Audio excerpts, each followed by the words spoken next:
তো দেখো বন্ধুরা, আজকের আমি যে অঙ্কটা তোমাদের সামনে নিয়ে এসেছি সেই অঙ্কটা বিভিন্ন পরীক্ষাতে তো আসেই, এছাড়াও রেলের কিন্তু ফেভারিট অঙ্ক। এই ধরনের অঙ্ক রেলে বারবার আসছে এবং বারবার বিভিন্ন শিফটে রিপিট হচ্ছে। তো দেখো অঙ্কগুলো কিভাবে করবে এবং সময়ের মধ্যে কিভাবে করে আসবে সেটা আজকে তোমাদের দেখো বলেছে। নিচের কোন সংখ্যাটি 37 এবং 8 দ্বারা বিভাজ্য? তাহলে আমরা এই যে 8 দ্বারা বিভাজ্য মানে কি, না লাস্টের তিনটে সংখ্যা যদি 8 দ্বারা বিভাজ্য হয় তাহলে সেই সংখ্যাটা 8 দ্বারা বিভাজ্য।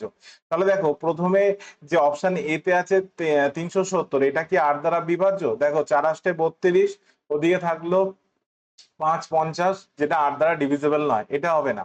তাহলে দেখো পরেরটা এই তিনটে, তাহলে দেখো 8 দুগুণে 16, আর 8 দুগুণে 16, ওদিকে থাকছে 4, 48, তাই তো? তাহলে মিলে যাচ্ছে, তাহলে অপশন বি হবে আমাদের সঠিক অ্যান্সার। দেখো আর বাদ বাকিগুলো তুমি যদি দেখো, এখানে দেখো 8 8 64 আর 62, এটাও হবে না। 64 আর 19, এটাও হবে না। তাহলে অপশন বি হবে আমাদের সঠিক অ্যান্সার। তো এই ধরনের মজার মজার ট্রিক্স যদি শিখতে চাও, অবশ্যই আমার চ্যানেলটাকে সাবস্ক্রাইব করে দাও।